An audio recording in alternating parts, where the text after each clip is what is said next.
Welcome to Cloudy with a Chance of Podcast, a show all about weather and science. I'm Storm Center 7 Chief Meteorologist McCall Aggs. And I'm Meteorologist Kirstie Zontini. We're two broadcast meteorologists in Dayton, Ohio, and we can't stop talking about weather. So when we're not on TV, we figured why not jump behind the microphone and talk about it some more. Each episode, we talk to experts and other fun guests to learn more about the atmosphere, space, and our changing climate. Thanks for stopping by. And we hope you enjoy the show. Welcome, everybody, to Cloudy with a Chance of Podcast. I'm meteorologist Kirstie Zontini. And I'm Chief Meteorologist McCall Aggs. We are so excited for our first episode back. It has been, what you said, about a year. Yeah, it's been a year, I think is the quote of the year. Yeah, it really has been quite a year. Let's talk about why that is. Why have we been on a hiatus? Well, my mouth was out of commission for a while there. I had a tumor that was diagnosed in my jaw. It's called an ameloblastoma, and it ate part of my jawbone. So for the past year, I had to have the tumor removed, reconstructive surgery to rebuild my jaw with my fibula bone. And then I still don't have teeth yet all the way. So that will be the final step. But I was able to return to work. And I've worked for a few months with McCall, was able to rehab my jaw so I could open my mouth like normal and smile and all that. Yeah. So it works like normal. And then eventually it'll look as close to normal as possible, probably in the next few months. You are so strong. No, thank you. Yes, you are. This time last year, you went to the dentist. Yeah. You had a typical x-ray. Yep. And the dentist was like, you know what? Because you had like a tooth that maybe you thought you were going to extract. Yeah, they thought they were going to have to take a tooth out. And then during that x-ray, they did a panoramic x-ray. And initially we thought maybe it was a cyst, which that's pretty common. You can get those.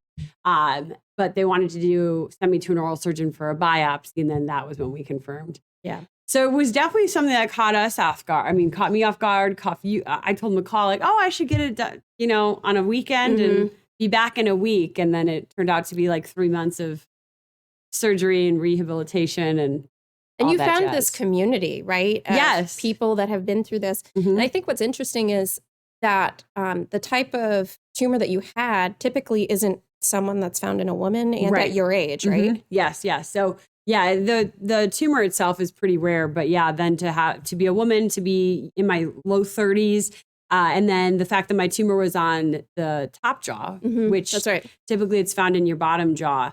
All of that was it was just very rare. So it is a rare thing. It's not super common. You don't have to be scared to go to the dentist. You really should go to the dentist. Right.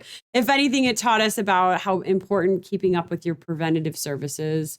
That really is a good thing to do because we caught mine early enough that it didn't do any more damage than had already been done. Well, that's incredible that you went through that. And I obviously watched you go through it all and worked a million hours to cover when I wasn't there. Listen, I would do it again for you. I mean, it was a time in your life you had to just put everything else on pause and take care of Kirstie. And that included putting our podcast on pause. No, that was hard. But you know what? It did give us some time to look at the podcast and say, you know what? We can make this better. Yes. And we really put a lot of thought and process into how Cloudy with a Chance of Podcast was going to come back. And I am so excited to come back to you guys for our next season. I'm calling it seasons because we've been doing podcasts now for 4 years. Yeah, this is the fourth. And it's the fourth season. We have scheduled out what we're calling series, and we're going to have several podcasts in a row that are going to be around the same topic. Yep. And the very first series that we're doing is going to be all around climate change. Yep. And so I think it's a really important topic to talk about. It's been talked about a lot lately. And as we continue to watch our evolving climate, we thought it would be really nice to get different experts that will just kind of cover a wide range of topics on why we should care, the latest information that you need to know about some of these trends. And our first guest, McCall, actually knew, you pitched this idea to me of this doctor who's doing some really interesting research. And I'm so happy you even thought to bring him on because I learned a lot, actually. Yeah, he works for the Snow Lab out in the Sierra Mountains, and his name is Dr. Schwartz. And you'll get the full introduction in a few minutes here because we're going to take you right into that conversation. But coming up in a few weeks from now, we're going to talk to a meteorologist. She works in New York, and she's talking about how climate change is actually bringing these ships from the Long Island coastline up to the shore because of how everything is changing there. We're going to talk to someone from Climate Central, and we're just really excited to bring these topics to you. So if you have any ideas about what you might want us to talk about, be sure to send us a message, an email about your ideas. Any final thoughts before we get to today's episode? Nope. Happy to be back. Thanks so much for, waiting a year for us. And if you're new to the podcast, please go back and listen to our past episodes, or you can watch them. We switched over to doing video versions, pretty quickly, right? I'd say maybe after our first year, we really started to add video as well. So if you want to watch or listen, please go back and listen to the previous episodes, because we've had a ton of great guests and we can't wait for all the new guests this year. Thank you for coming back to Cloudy with a Chance of Podcast. We are very, very excited for our first guest of this new season here on Cloudy with a Chance of Podcast. And our series is going to be all about climate change. And we're going to get right into this conversation because we are stoked to have this guest on for you. Just a little background. This is Dr. Andrew Schwartz. He's the lead scientist and station manager at the University of California, Berkeley Central Sierra Snow Laboratory. That's a mouthful. His research interests include developing a better understanding of snowfall and snowpack, physical processes, and the impact of climate change on those processes. A particular focus of his research is on the impacts of wildfire and rain on snow events, on snowpack energy balance and water storage. And we'll make sure Dr. Schwartz explains all of that to our listeners and watchers here. Dr. Schwartz serves as vice chair of the American Meteorological Society's Measurements Committee and as a member of the Executive Committee for the Western Snow Conference. Welcome, Dr. Schwartz. We are so excited to have you here. Well, thank you for having me. And I have to say, I'm already impressed that you could get all of that out so efficiently. Well, I have to thank you for sending it all. So it was more of an easy read on my end. Well, we could cheat. Go ahead, Kirstie. We could cheat behind you because you do have the at least name of the lab that you work at right behind you. So yeah, awesome that we get to kick off our new season and you get to be our first guest with honestly a topic that, McCall, we haven't done a whole lot about. We've done some brief overviews of our changing climate, our warming climate, but definitely the first that we have an expert on snow, snowpack, and that impact on, out west. The amount of snowpack definitely influences the water and how much rain they're going to be able to get and drought and all of that. So welcome. Yes. And, I didn't think that much about it either, just as you mentioned, Kirstie, but it wasn't until I saw Dr. Schwartz's presentation. I'm part of the Station Scientist Committee for the American Meteorological Society. I'm the chair-elect, soon to be chair there. And we have put together some webinars specifically around climate change. And Dr. Schwartz did give a presentation. And I was just amazed by all the stuff I didn't know as far as snow is concerned and how it does really show the impact of climate change. And then, as you mentioned, Kirstie, wildfires and drought as well. So Dr. Schwartz, why don't you tell us a little bit about yourself and how you ended up where you are now? Yeah, absolutely. So I was always in love with weather as a kid, digging snow tunnels in my house in Denver, Colorado during what I used to think were big storms, 3 feet of snow over a few days.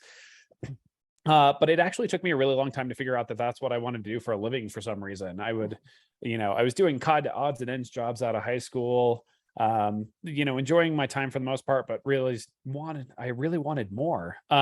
And I realized that every day when I got off work, I'd rush home and watch radar immediately. And I was like, that's awesome. Maybe I should do this for a living. And so I went to school at MSU Denver and got my undergrad in meteorology. And then started working at the National Center for Atmospheric Research in Boulder, Colorado. I was working in their aviation applications program. So I was kind of studying how winter weather's impacting our aviation and evolving, and also how we can make our flying practices a little bit more safe as a whole. And I absolutely love that. But then I was like, you know what? I want to do my own research. I enjoy doing things for other people, but kind of want to develop my own projects. And for the first time in my life, moved outside of a 10-mile radius that I had lived in, and actually down to Australia. Wow, that's pretty far. Yeah, and perplexing for a lot of my friends and family. They're like, "There's snow in Australia? What?" Yeah, so went down there and actually studied how wildfires down there, what they call bushfires in Australia, impact water resources. Because even though a lot of people don't know about the snow in Australia, it actually provides water for up to 65% of their agriculture. Wow. So that was outrageously fun, being down there for 4 years and hiking around those mountains and learning about the snowpack. And honestly, it couldn't have prepared me better for coming into the snow lab now, the Central Sierra Snow Lab, because there are so many parallels between Australia and the Western United States, between the massive fires that occur in these places, along with the snow properties themselves, and just the immense amount of drought that both areas can experience from time to time. So, yeah, did that, came up here, and I've been up at the Snow Lab for the last year and a half, which has just been amazing. Yeah. Record-breaking snowfall last December, 214 inches, so 18 feet in just over 10 days, which was absurd, but Wow. so much fun. But yeah, that's kind of how I wound up here. Well, that's pretty amazing. Way to take something that you love, which I think also McCall and I talk about this a lot too. A lot of people that listen and watch are weather nerds, or they're younger and trying to figure out what they can do. And like you said, you got to this was a passion, that it became something you got to actually get paid for. And then, like you said, now you get to conduct your own experiments. You're literally the manager of the lab. Yeah, it's worked out perfectly. Whether it was digging snow tunnels in my yard or snowboarding, I was always playing in the snow, and now I get paid to do it. So how can you argue with that, Now, when you were in Australia, were you aware of how much of the snowpack there influenced how they live in Australia, or was that something that you learned once you got there? It was definitely a learning process. Like I knew there was snow down there, primarily because I was a snowboarder. So, riding in Australia was one of those boxes that I wanted to tick, which I finally did.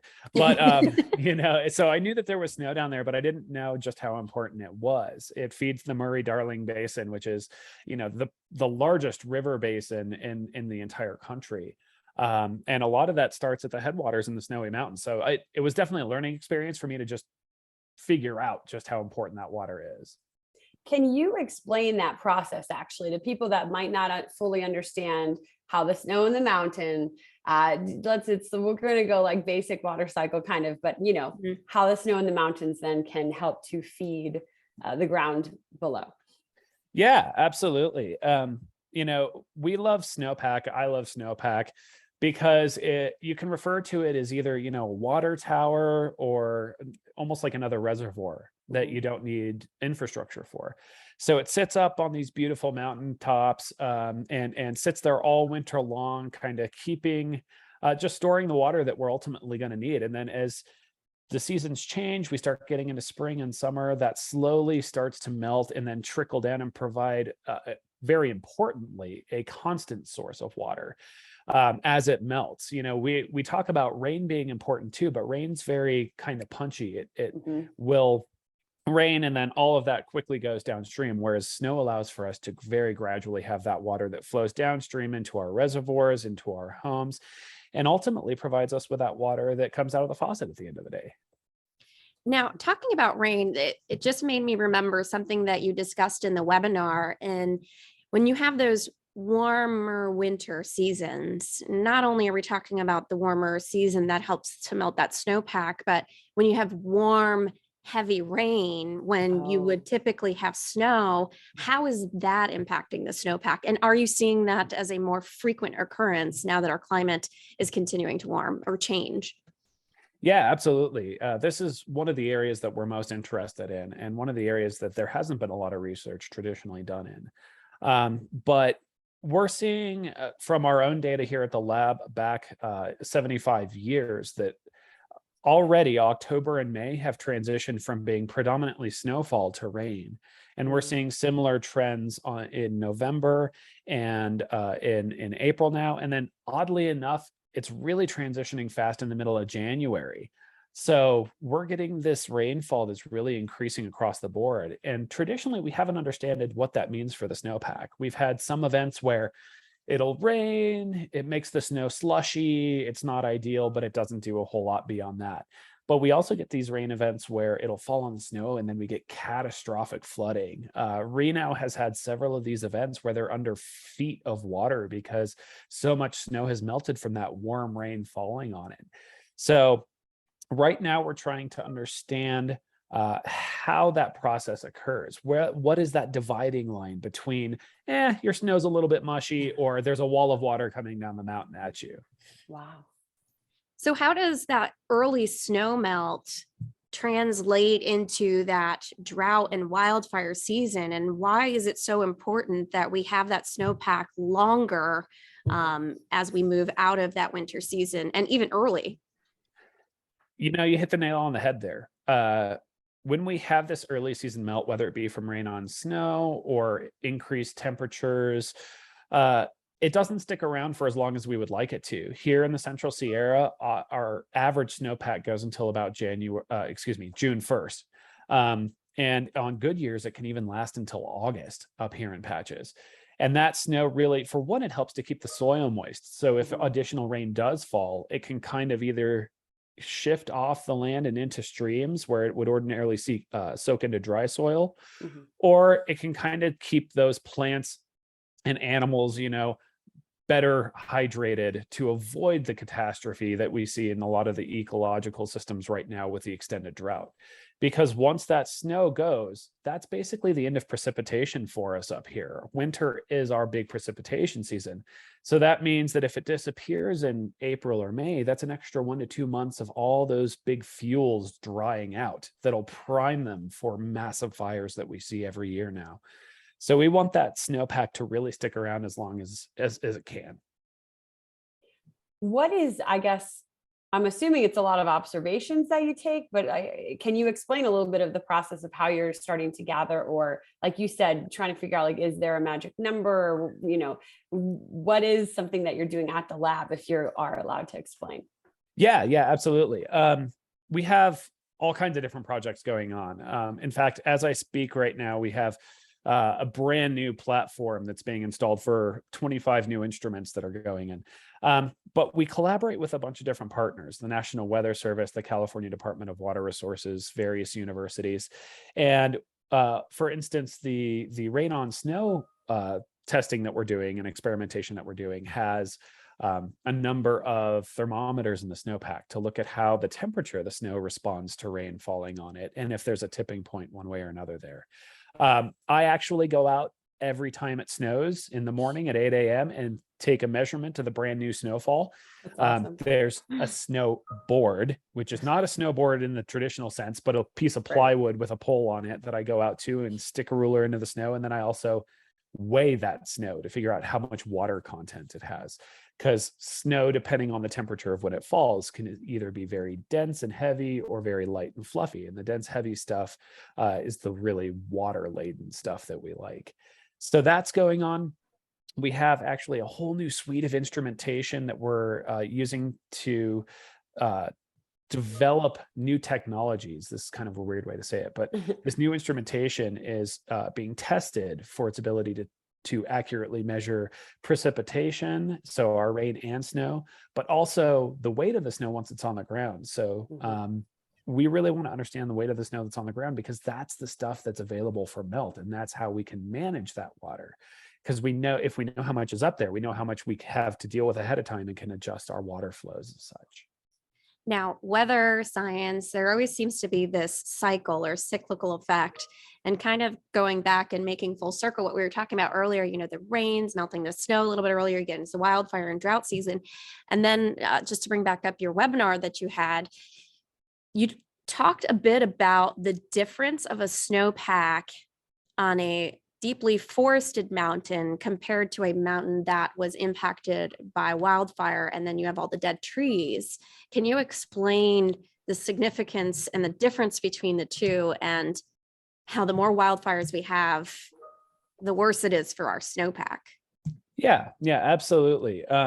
So there's a few different things that we need to consider. One of the things that we consider when we look at these impacts is the tree type, because that depends a lot on, or the response depends a lot on tree type, right? So in Australia, they're eucalyptus trees, which most of us, see in like, maybe California, but mostly Hawaii, and we don't think about it much. But of course, throughout most of the Mountain West, we have pine trees and spruce and things like that. But there are very general things that occur whenever a fire happens. And one of the things, of course, is that it removes tree branches and pine needles. And in severe burns, it might remove the trees altogether. And those pine needles and branches and trees block a lot of sunlight from getting to the snow. So when they burn off, you get increased sunlight, and that melts the snow a lot faster. A lot of people assume that in the spring, it's the warming temperatures that melt the snow. It's not. Warming temperatures don't melt the snow as much as the sun does, that solar radiation. So when it removes that tree canopy above the snowpack, we get a lot more melt. The other thing that happens too is, without those branches and pine needles, winds can really pick up in speed. And that increases our evaporation, because on still days, the layer just above the snowpack is kind of humid, right? It's almost like a layer of fog in a way that you can't see. And when wind picks up, it blows away that humid layer and replaces it with dry air that then soaks up more water out of the snowpack, and it evaporates and it blows that off. So we see more melt from our solar radiation, but more concerning is that evaporation, because that's water that's going back into the atmosphere and won't be going into our streams and reservoirs. It'll be going somewhere downstream. So those are the two big impacts. But there are also small ones too. My research in Australia highlighted that the trees themselves can warm the snowpack. In a living forest, there's these little pockets of air around the tree trunks that are called tree wells. And in a living forest, those actually have cold air sink into them and help keep the snowpack cool. Whereas in burn forests, it has heat dive into those and then heats up the snowpack horizontally. So there's all kinds of really kind of complicated and funky interactions that occur. And those are kind of the basic ones. Another one that we have also, and this is kind of the last one I'll talk about, but with all that burned material, there's a lot of ash and soot and what we call burned woody debris that falls on the top of the snowpack, and it darkens it. So it makes it more black essentially. And anyone that's worn a black t-shirt on a hot day can tell you that's not great if you want to stay cool, right? So so yeah, that's another big concern for us too, with how wildfires affect that snow, because then it melts off earlier and makes the forest even more likely to burn again the next year. That is, not amazing because it's like amazing bad, but crazy the connections. Like you said, all these little interlockings of how everything is impactful, whether it's the snow, the rain, the trees. That's fascinating. For people that are, we're in Ohio. So if I'm listening and I'm like, well, I'm not out west. Why should I care what's going on with the snowpack? Can you maybe try to bring it full circle for someone who's just like, well, that's not my problem? Yeah. We'll start light and then go a little bit heavier with some of the impacts. But the big one that a lot of people discuss when, why should I care? The West isn't my part, my neck of the woods. But a lot of the food that comes into the rest of the country comes from California, right? Agriculture is the big export here. So just about anything that you find in your grocery stores, it might not be all of that produce section, but there's a large section of it that comes from California, and out west specifically. Things like alfalfa for farm animals are grown a lot in the basins out here, whether they be in Nevada or Arizona. So there's a big concern there. And if we don't address that, then of course we have less water and less food overall, and that becomes concerning. Another big problem is, and this is getting, super far into the future, but if we don't address the water concerns out here, we will have cities like larger cities like LA or some of the others that might not be prepared and might wind up going dry. And then you wind up with a kind of a refugee situation where, and this has already happened, I should mention, in smaller towns in Australia, as well as out here in parts of the West, but towns will go dry and you can't just pick up and leave. You don't have money Right. because you're still on the hook for your home payment, and your house is now worthless because it doesn't have water. So the only thing that you can do is move somewhere there is water. And so these towns out east that do have an abundance of water could be dealing with an influx of people that haven't had any, and as a result need to be assimilated into culture and being given jobs. And it would create a lot of chaos on our social fabric and our social systems to do that. Wow. I think that's a poignant thing to talk about, in the sense that you don't want to be so dark and dreary about what may happen. But if there was the opportunity to try and keep that from happening, we should try and do something. Do you have any ideas of things that the average person could do that could help? Yeah. And this is terrific to talk about, because especially with you guys and a lot of your listeners being out, in Ohio and out in the East, because there's only so much you can do locally as a single person, right? You can watch your water usage in the house. You can watch how your friends and family members do things and kind of chat with them if you see them, not being the best about conservation. But ultimately, it comes down to being involved with policy in one way or another. And so the best thing that you can do is vote. Midterm elections matter, general elections matter. Make sure, if you want to address conservation and the environment, and make sure we have these wonderful, beautiful places to recreate in, but also conserve our water and prepare for the future, you have to vote for the candidates that are going to get that done. So being involved in policy and making sure that your friends and family are as well, that's a great way to do it. You don't have to be drafting the policy, but just show up on election day. Very good point. Oh man, wait, I just had a question and now I'm losing it. No. That's only because you've been up since 2 a.m. I know. So sorry. Yes. I work on our morning show. So it's a long day. I did just think of something. You were speaking about a little bit about the process of the melting snow, fluctuations in temperature. Because, if you have a really wet snow and then we get really cold and then that becomes icy, can you actually just highlight a little bit about any observations you've made with how extreme temperature fluctuations, or like you said, and in Ohio, we've even noticed and talked about this as well, kind of losing the seasons. I mean, not totally, but that we transition that, everything is almost kind of just blending. Our overnight lows are getting warmer. Yeah. So can you talk a little bit about temperature and that impact? Yeah, absolutely. So one of the cool things that we see with our measurements here at the Snow Lab is we kind of see, if we didn't have any other data, we would have a way of identifying how temperatures change. Because when we dig snow pits, we go out onto the snowpack and we dig all the way down to the ground, which depending on the time of year can be quite the feat, because our average maximum snow depth is about 13 feet. So we go down there, but the cool thing is when you dig down, you create this flat wall in front of you, and it almost looks like rock in a way, because you can see various layers. You can see the ice that you talked about when maybe a warmer rain fell on the snow and then froze. You can see these really soft and light, fluffy layers that are created when really cold, dry storms come through.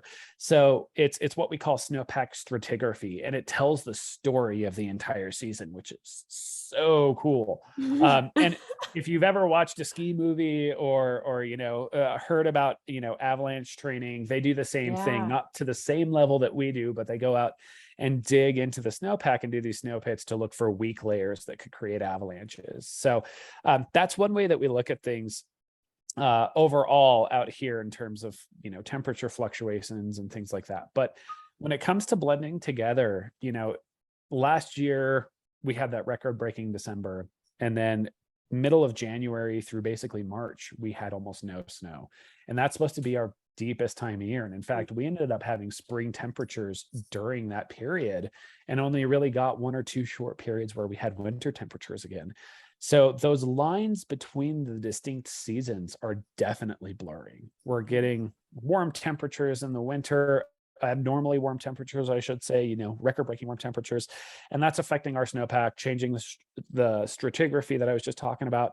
And it makes it harder for water managers to plan too, because when you have very well-defined seasons, you can to some extent expect your snow melt to always occur in the spring and late spring. But unfortunately, when things start to blend together, you might get a lot of snow melt coming in February or March if it warms up. You might not be getting any in your spring because it may have already melted. And so that makes things more complicated. Yeah.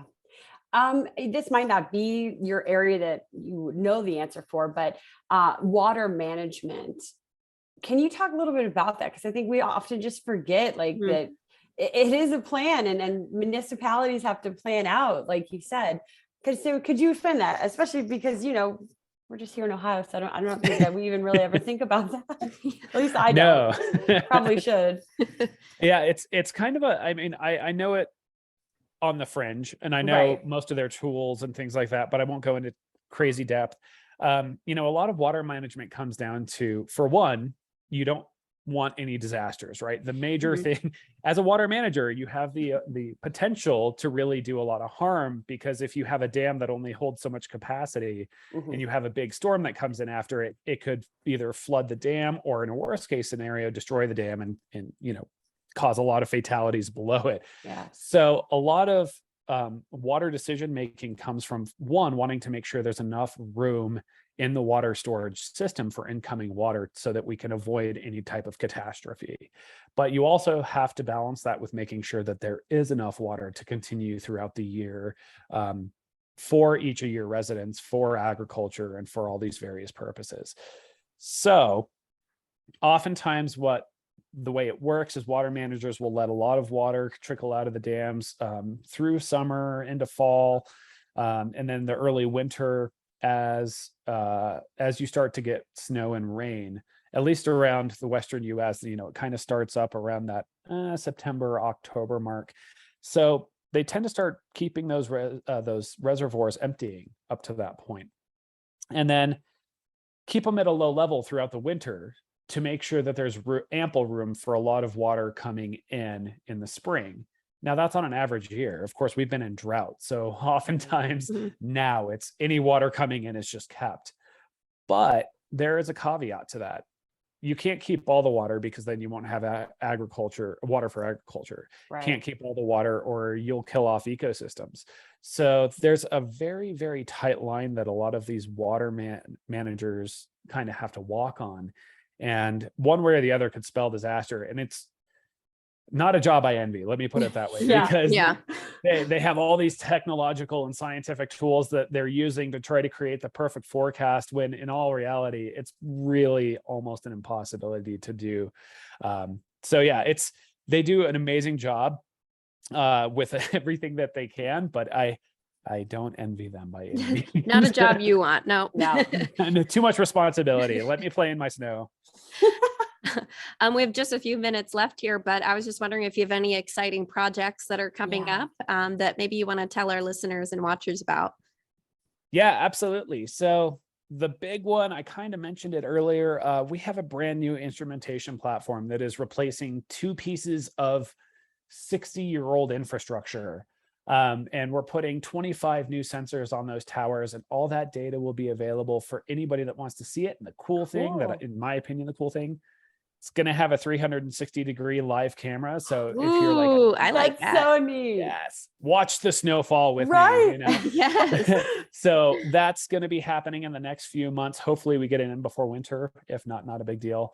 But we've also got some great research projects going on with some students from Berkeley as well, on understanding the impacts of these mega fires on snow and evaporation, and also on things like how La Nina and El Nino affect the snowfall around here, because that's still a question we don't know yet. So yeah, definitely keep an eye on things and engage with us, because cool things are happening.